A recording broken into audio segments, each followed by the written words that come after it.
नमस्कार। TDM सफलता channel में एक बार फिर आप सभी का स्वागत है।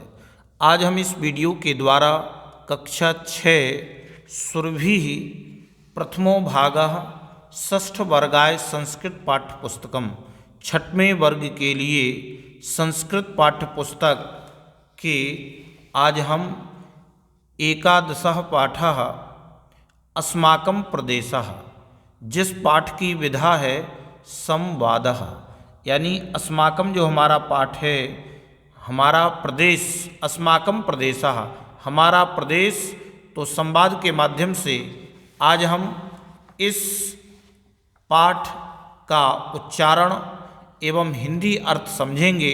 तो सभी विद्यार्थी इस पाठ का उच्चारण एवं हिंदी अर्थ इस वीडियो के माध्यम से समझ पाएंगे।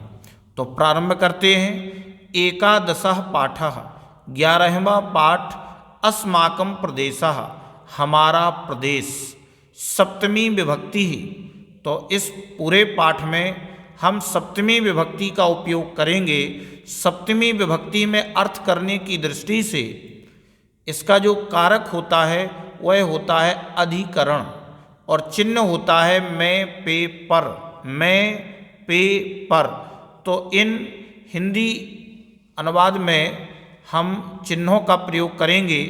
तो किस प्रकार से हम इसमें हिंदी अनुवाद में प्रयोग करते हैं वो इस पाठ के दौरान हम समझेंगे। तो प्रारंभ करते हैं। शिक्षकः कक्षायां प्रविशति मानचित्रं भित्तिकायां स्थापयित्वा दर्शयति।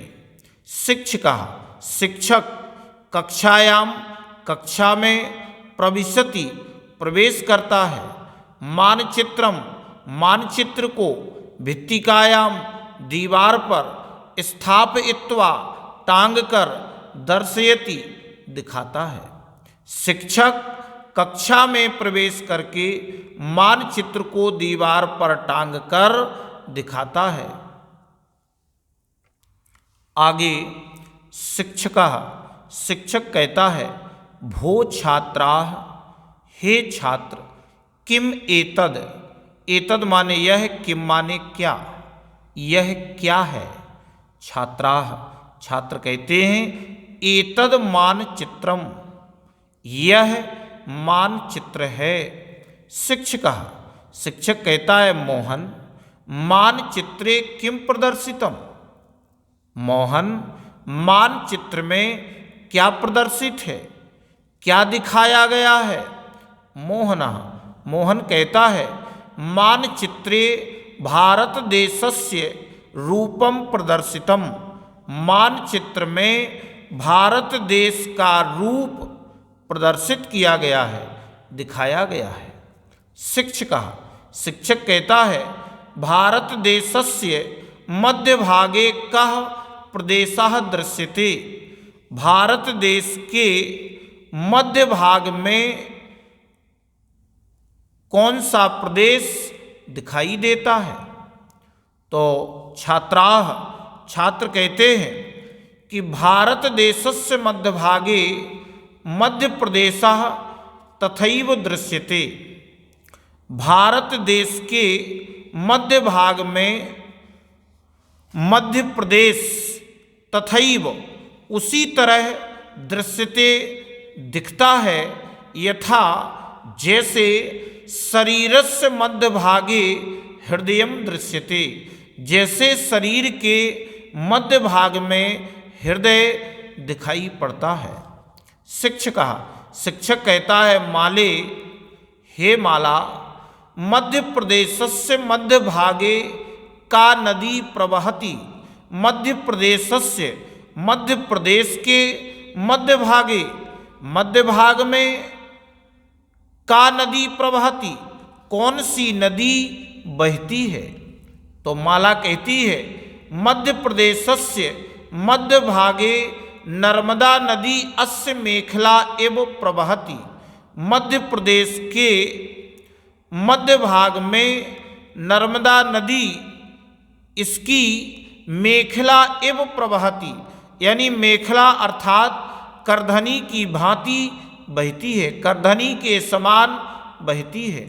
शिक्षकः, शिक्षक कहता है सुरेश, हे सुरेश, नर्मदायाः उत्तर दक्षिण दिशोः किम दृश्यते। नर्मदा के उत्तर दक्षिण दिशाओं में किम दृश्यते, क्या दिखाई पड़ता है। तो सुरेशः, सुरेश कहता है नर्मदायाः उत्तर दिशि, नर्मदा की उत्तर दिशा में विंध्याचल माला, दक्षिण दिशि सतपुड़ा पर्वतमाला च दृश्यते। यानी नर्मदा के उत्तर दिशा में विंध्याचल पर्वतमाला, दक्षिण दिशि और दक्षिण दिशा में सतपुड़ा पर्वतमाला दिखाई पड़ती है। अब आगे विवेकः, विवेक कहता है आर्य भोपाल नगरे अपि विंध्याचलः सतपुड़ा च स्तः। भोपाल नगरे अपि, भोपाल नगर में भी विंध्याचलः, विंध्याचल सतपुड़ा और सतपुड़ा हैं, यानी प्रश्नवाचक चिन्ह लगा है। तो विवेक कहता है आर्य, क्या भोपाल नगर में भी विंध्याचल और सतपुड़ा हैं।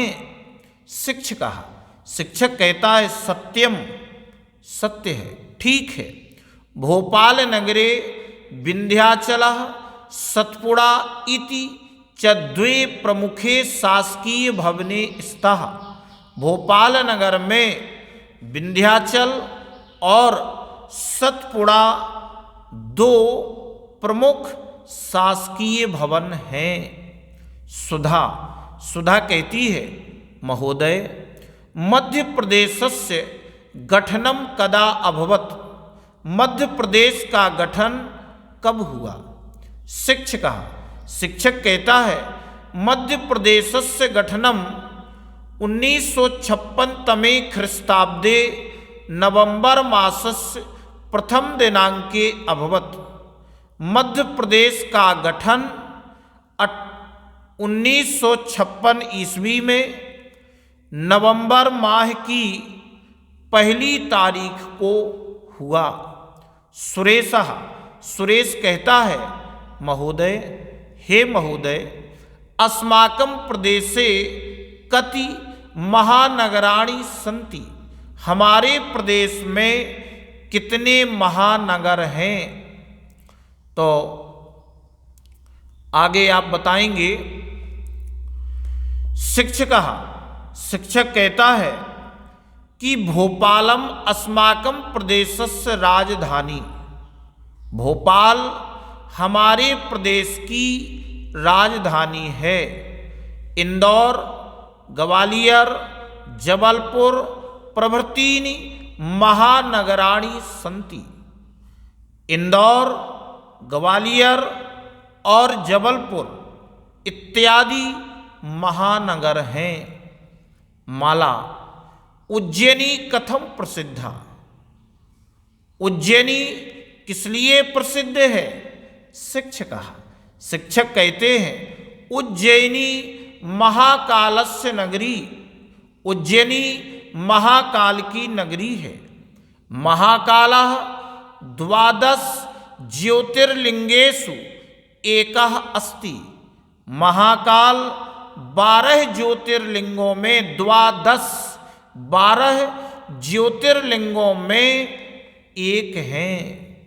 महाकाल 12 ज्योतिर्लिंगों में से एक है। राघवः, राघव कहता है कि प्रदेशे कानि दर्शनीयानि स्थलानि सन्ति। प्रदेशे, प्रदेश में कानि कौन से, दर्शनीयानि दर्शनीय स्थल सन्ति हैं। प्रदेश में कौन से दर्शनीय स्थल हैं। तेसाम का विशेषता, उनकी क्या विशेषता है। शिक्षक, शिक्षक कहते हैं महेश्वरम, मंडलेश्वरम, ओंकारेश्वरम, नेमावरम इत्यादीनि नर्मदा तीरे स्थितानि धार्मिक स्थलानि अपि मध्य प्रदेशे सन्ति। महेश्वरम, महेश्वर, मंडलेश्वरम, मंडलेश्वर, ओंकारेश्वरम, ओंकारेश्वर, नेमावरम इत्यादि नर्मदा नदी के स्थितानि किनारे स्थित, नर्मदा नदी के किनारे स्थित धार्मिक स्थलानि, धार्मिक स्थल भी मध्य प्रदेश में हैं। मैहर नगरे स्थितम देव्याः शारदायाः मंदिरम अपि अति प्रसिद्धम। मैहर नगरे, मैहर नगर में स्थितम स्थित देव्याः देवी शारदायाः शारदा का मंदिरम मंदिर अपि भी अति प्रसिद्धम अत्यंत प्रसिद्ध है। मैहर नगर में स्थित देवी शारदा का मंदिर भी अत्यधिक प्रसिद्ध है। भोपाल स्थितम ताजुल मस्जिद इति यवनानां धार्मिक स्थलम अपि प्रसिद्धम। भोपाल में स्थित ताजुल मस्जिद इति यवनानां धार्मिक स्थलम अपि प्रसिद्धम, यानी ताजुल मस्जिद नाम यवनों का, यवनानाम यवनों का अर्थात मुसलमानों का धार्मिक स्थल भी प्रसिद्ध है। भीमबेटका स्थले, भीमबेटका का स्थल या स्थल पर, भीमबेटका स्थल पर शैलग्रहासु यानी पर्वत की गुफाओं में प्राचीन तमानी चित्राणि सन्ति, बहुत प्राचीन चित्र हैं। खजुराहो मंदिराणि मूर्ति कलार्थम प्रसिद्धानि, खजुराहो के मंदिर मूर्ति कला के लिए प्रसिद्ध हैं। सांची स्थितः स्तूपः बौद्धानां धार्मिक स्मारकः, सांची में स्थित, सांची स्थितः सांची में स्थित स्तूप बौद्धानाम बौद्धों के धार्मिक स्मारकः धार्मिक स्मारक हैं। रमणः, रमण कहता है कि मध्य प्रदेशे कानि राष्ट्रीयानि उद्यानानि सन्ति। मध्य प्रदेशे, मध्य प्रदेश में कौन से राष्ट्रीय उद्यान हैं? शिक्षकः, शिक्षक कहते हैं मध्य प्रदेशस्य तृतीयांशः वनेन आवृतः। मध्य प्रदेश का तृतीयांशः तीसरा भाग वनेन वन से आवृतः ढका हुआ है।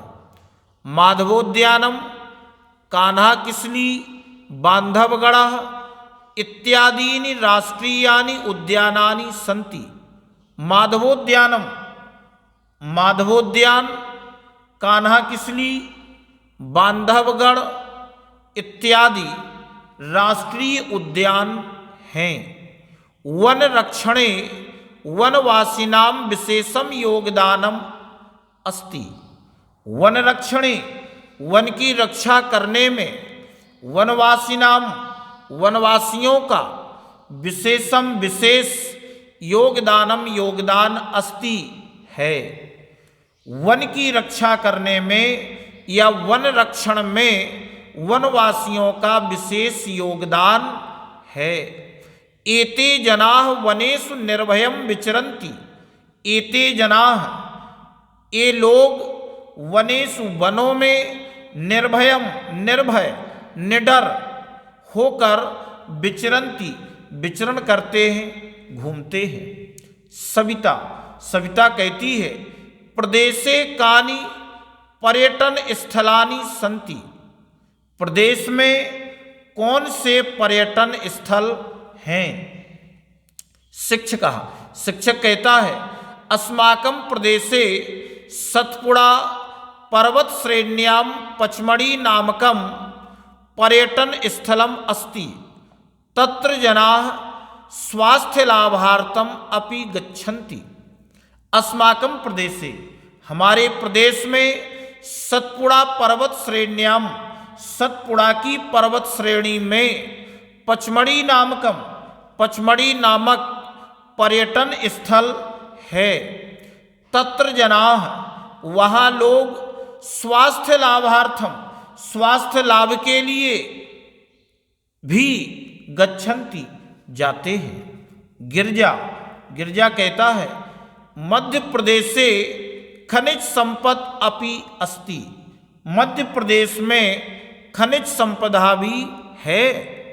मध्य प्रदेश में खनिज संपत्ति भी है। तो शिक्षक कहता है सत्यम, ठीक है, सत्य है। मध्य प्रदेश से पन्ना मंडलम हीरकर रत्नानां खनि भूमि। मध्य प्रदेश में पन्ना मंडल मन हीरक रत्नानां हीरे रत्नों की खनि भूमि खान की भूमि है। यानी मध्य प्रदेश के पन्ना मंडल में हीरे रत्नों की खान की भूमि है। लोहा एल्यूमिनियम प्रभृति खनिजाः अपि उद्योगानाम् आधारभूताः। लोहा एल्यूमिनियम में मध्य प्रदेश महत्वपूर्ण है। एल्यूमिनियम आदि खनिज भी उद्योग के आधार हैं। आधारभूताः यानी लोहा एल्यूमिनियम इत्यादि खनिज भी उद्योगों के आधार हैं। राष्ट्र जीवन में मध्य प्रदेश महत्वपूर्ण उक्तम च। मध्य प्रदेश की महत्वपूर्ण उक्ति है राष्ट्र जीवन में, और मध्य प्रदेश की महत्वपूर्ण उक्ति है जयतु जयतु भूवि भारत देशे सुखदो मध्य प्रदेशः। जयतु जयतु भूवि भारत देशे, जय हो भूमि पर, पृथ्वी पर, भारत देशे भारत देश की, सुखदो मध्य प्रदेशः जहाँ पर सुखदाई मध्य प्रदेश है। यानी उस पृथ्वी पर भारत देश की जय हो जहाँ पर सुखदो मध्य प्रदेशा, जहाँ पर सुखदाई मध्य प्रदेश है। इस प्रकार से आगे इस पाठ के शब्दार्थ दिए गए हैं जिनको विद्यार्थियों को याद करना चाहिए ताकि पाठ के हिंदी अनुवाद करने में किसी भी प्रकार की कोई कठिनाई ना हो। तो इस प्रकार से इस वीडियो में बस इतना ही। इसके नेक्स्ट वीडियो में हम इस पाठ के अभ्यास कार्य के प्रश्नों को हल करेंगे। अगर आपको ये वीडियो अच्छा लगा हो तो वीडियो के लिए कमेंट और शेयर अवश्य करें। धन्यवाद।